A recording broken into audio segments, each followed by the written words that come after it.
have often said that there are only 4 kinds of people in the world: those who have been caregivers, those who currently are caregivers, those who will be caregivers, and those who will need caregivers.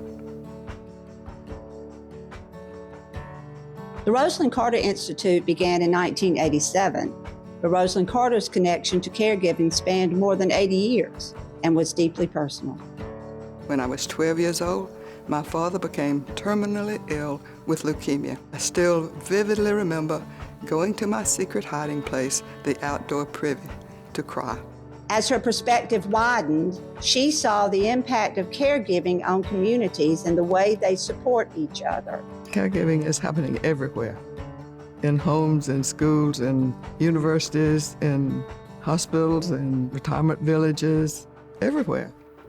When my grandfather won the race, then she sought out to change things for the better for family caregivers.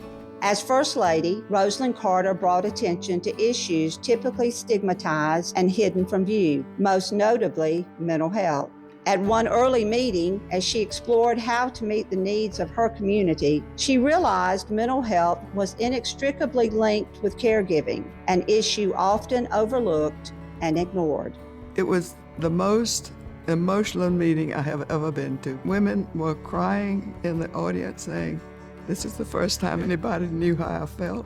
Very quickly, the organization found that caregivers span every generation, come from differing backgrounds, and care for individuals with a wide array of conditions. What unfolded was a portfolio of much-needed programs that could be scaled to reach far beyond Georgia.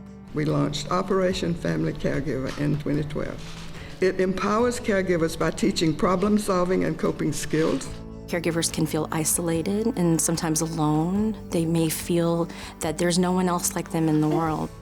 Even as the Institute made life better, one person at a time, Mrs. Carter continued to show up for caregivers, not only in their communities, but in the halls of Congress. We face a national crisis in caregiving, especially for our elderly citizens.